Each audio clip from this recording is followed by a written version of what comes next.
Bom, então vamos lá. Ozonoterapia, uma nova e antiga terapêutica médica.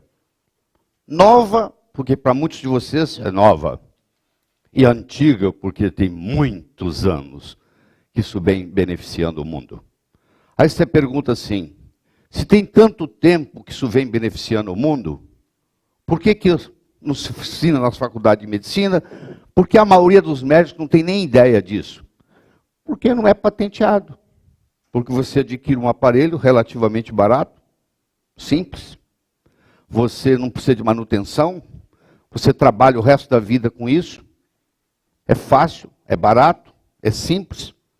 Aí a pessoa acha isso aí, isso é coisa antiga. Quando você está no seu consultório e você vai escolher uma terapia para o seu paciente, eu acho que a primeira coisa que você tem que pensar é em segurança. Quando você fez o seu juramento de Hipócrates, na noite da sua formatura, tinha uma coisa lá do juramento que dizia assim, primo non nocere. Antes de mais nada, não prejudique. Antes de mais nada, não lese. Então eu acho que o médico, a primeira coisa que ele tem que ter é saber se o que ele está trabalhando é seguro. A segunda coisa que o médico tem que ver é se realmente o que ele está fazendo é melhor que placebo. Porque placebo funciona 30%. Esses estudos duplos cegos, randomizados, onde tem um grupo tratado e um grupo placebo, o grupo placebo funciona 25% a 30%, só pelo fato de ter alguém cuidando da pessoa, ter lá, faz parte de um estudo, etc. e tal. Então tem que ser melhor que placebo. E terceiro, tem que haver um custo-benefício, tanto para o médico quanto para o paciente. Se você olhar a segurança, a eficácia e o custo-benefício na escolha de uma terapia, a ozonoterapia encaixa em tudo isso. Por quê? Porque em 1980, na Alemanha, eles fizeram um estudo com 644 especialistas em ozônio. Tem mais de 10 mil médicos na Alemanha trabalhando com ozônio. De todos os países que eu vou mostrar para você onde o ozônio trabalha, onde trabalha com ozônio, eu diria que o país que mais se destaca, que tem mais experiência, que tem mais ciência, é sem dúvida a Alemanha. Lá tem 644 especialistas em ozônio, participaram do estudo. Um total de 384.775 pacientes. E um total de 5.579.238 tratamentos. Apenas 40 casos com efeitos colaterais. A mais segura das terapias médicas, 0,0007%. É a mais segura na história da medicina. Se perguntar assim, você conhece alguma coisa mais segura que o ozônio? Eu acho que nem água. É a terapia mais segura que existe. Ou seja, não tem problema nenhum. É só seguir a regra. Não tem problema nenhum. Zero. Feito como deve ser feito, é zero. Então, esses 40 casos, desses 5 milhões, deve ser porque alguém fez alguma coisa errada. Tá? Senão não teria acontecido também. O Samuel Pressman, ele fez um estudo, ele fez um levantamento ali na literatura e ele mostrou, publicou, a eficácia da ozônio ou ozono. Os dois termos estão corretos. Você pode escolher um ou outro. A eficácia da ozonoterapia tem sido testada com sucesso em 262 enfermidades. Ou seja, o ozônio é eficaz em qualquer enfermidade que você use. Muito bem. A ozonoterapia restabelece o estado de equilíbrio do corpo, podendo ser usado em qualquer condição médica, independente do diagnóstico. Independente, aqui, eu deixei aqui em azul, bem destacado. O dia que falar para você o nome de uma doença que você não conheça, você perguntar assim, ozônio é bom? É bom. Porque provavelmente, se não fizer nada, não vai prejudicar. Porque é extremamente seguro. Tem nada na medicina tão seguro quanto o ozônio. Nada. Nada passa perto. E é eficaz, eu mostrei para você, publicados em 262 enfermidades. Para começar. Então, como você vai ver o mecanismo do ozônio? que eu espero trazer uma luz para vocês sobre isso, discutir de um jeito que mesmo os especialistas na sala nunca viram discutir desse jeito, vai lhe abrir uma visão muito grande do processo. Quantas terapias são totalmente seguras, completamente sem nenhuma toxicidade, baixo custo e que tenham efeitos favoráveis sobre doenças autoimunes, câncer, artrite, doenças infecciosas, doenças inflamatórias, dor aguda e crônica, fabuloso. Você pode conversar com o Dr. Cândido, que trabalha com dor, ele vai te falar. Doenças cardiovasculares, etc, etc, etc, etc, etc, etc, etc. Eu só conheço uma palavra que vem em mente: ozônio. Como eu mencionei ontem, o único problema que eu vejo com ozônio é que faz o médico ficar medíocre. Porque ele não precisa pensar mais. Ele resolve tudo com ozônio. Então ele, ozônio, ozônio, ozônio. Não precisa pensar mais. É o único problema. O médico às vezes para de estudar, porque às vezes ele descobriu isso aí, e agora resolve qualquer problema, começa a aumentar o consultório dele. Gente que tinha parado, já aposentado na medicina, começa a trabalhar com ozônio. Começa a fazer fila, eu já vi fazer fila em São José dos Campos, na rua. O indivíduo com mais de 80 anos tinha parado de clinicar, voltou a clinicar, fazia fila na rua para atender. De tanta gente que quer receber ozônio. Porque um conta para o outro conta para o outro, o outro conta para o outro. Para muitos de vocês, talvez seja a primeira vez que você vê isso. Aqui está a declaração de Helsinki, da Organização Mundial de Saúde, reconfirmada em junho de 64, criada em junho de 64 e reconfirmada em Tóquio em 2004. Deixa eu lê-la para você. O médico deve ter a liberdade, no tratamento de um paciente, de usar uma nova providência diagnóstica ou terapêutica, se em seu julgamento isso oferecer esperança de salvar vida, restabelecer saúde ou aliviar sofrimento. Nós estamos resguardados pela Organização Mundial de Saúde. Você tem direito mundial de fazer isso. Esse direito é concedido ao médico. E isso tem que ser respeitado. Isso é decretado pela Organização Mundial de Saúde, a Declaração de Helsinki. Isso tem que ser respeitada. E você pode ver que juridicamente isso tem valor. Tem que ser respeitado. Então você, com a sua consciência, com permissão do paciente, que você vai ver como é que acontece, você pode usar ozônio sim. E se alguém vier criar caso com você, você vai poder se justificar e vai poder se defender numa boa. Fermi era um italiano de Turim. Fermi trabalhou nos Estados Unidos, trabalhou no mundo todo.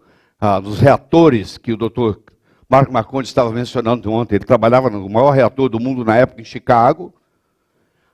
O elemento férmio, que tem peso atômico 100, foi colocado o nome em homenagem a Enrico Fermi, ganhador de Prêmio Nobel de Física. E olha o que ele anunciou. Ozônio é a maior descoberta da química moderna.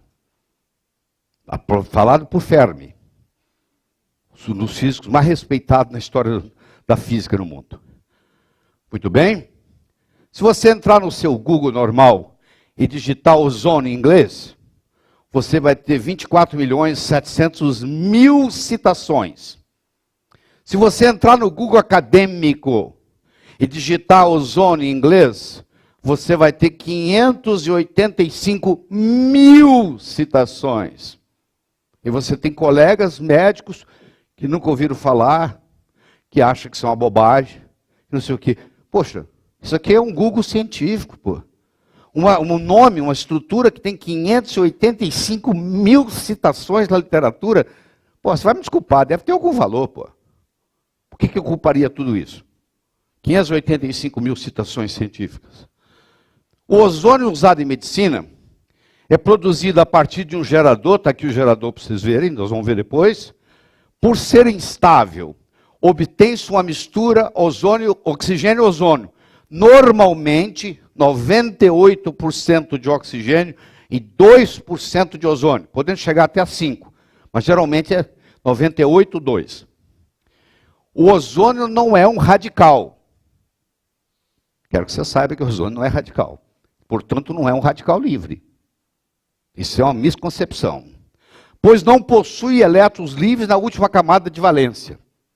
Ele não é um radical livre. Quero que você saiba disso. Isso é um conceito errado que existe, que eu posso fazer. Mas ele não é. E você vai ver que ele é dipolar, ele tem polaridade. Nós vamos estudar isso. Isso vai mudar tudo, o fato dele ter polaridade. Eu sei que é difícil o trabalho. Por quê? Porque existe toda uma campanha farmacêutica por trás, porque se você difunde o ozônio, você acaba com o mercado de antibióticos, ninguém vai usar antibiótico mais.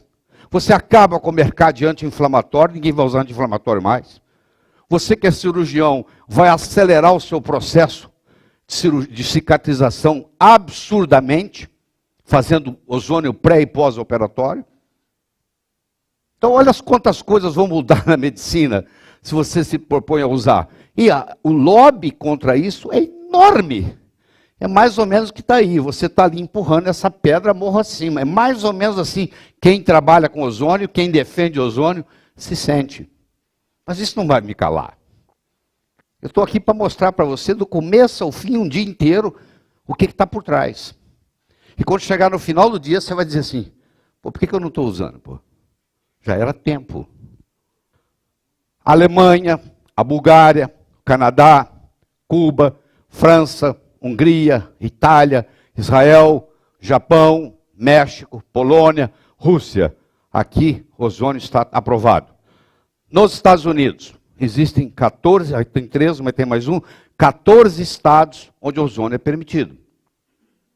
E você vai entender toda a dinâmica por quê. Certo? Então está aqui, isso está tudo nos slides, ninguém precisa copiar nada, tá bom? Por favor. Bom, deixa eu apresentar para vocês a Declaração de Madrid. A Declaração de Madrid sobre o ozônio aconteceu recentemente, em 2010. Reuniram-se 20 federações de ozônio mundial e criaram a Declaração de Madrid. O movimento dizendo o seguinte, o médico no mundo inteiro tem que ter permissão para usar ozônio. Por que que nós não vamos usar? Se é eficaz, se é seguro, se tem um custo-benefício fabuloso, tanto para o médico quanto para o paciente. Por que não? Então eles se reuniram e criaram a Declaração de Madrid, que está crescendo. No último congresso ibero-americano, o terceiro congresso ibero-americano que aconteceu no Rio de Janeiro, vieram os advogados da Declaração de Madrid, da Espanha, para explicar as leis todas internacionais envolvidas, e etc, etc, etc, etc. Em 1933, Morris Fishbein era o presidente da Associação Americana de Medicina. E ele declarou eliminar todos os tratamentos médicos que sejam competitivos com droga, com medicamento. Tudo aquilo que não for medicamento deve ser proibido. Em 1933, os Estados Unidos usavam ozônio à torta direita, os resultados mais absurdos de bons. Mas aí veio a declaração da Associação Americana de Medicina. Vamos terminar com tudo que é coisa que compita. Está publicado, tá bom? Que compita com medicamento. Aí sabe o que aconteceu? Os terapeutas começaram a usar ozônio. Os naturopatas, aqui no Brasil não tem escola de naturopatia, mas nos Estados Unidos tem faculdade. Eles são médicos naturopatas, são médicos naturopatas. A sociedade de naturopatas permite usar ozônio. Então o que acontece? A gente começa a perder. Tá, foi comentado ontem aqui, ninguém gosta, a acupuntura era proibido. Aí agora aceitamos. Agora não quer proibir os outros que não são médicos de fazer. Ninguém queria fazer acupuntura. Homeopatia era proibido. Aí aceitaram. Agora não quer deixar quem não ser médico fazer homeopatia. Engraçado. O ozônio está proibindo? Os terapeutas vão fazendo, os fisioterapeutas vão fazendo. A medicina vai perdendo terreno. Porque aquilo que realmente funciona vai ficando na mão dos outros. Que tristeza, pô. Que pena.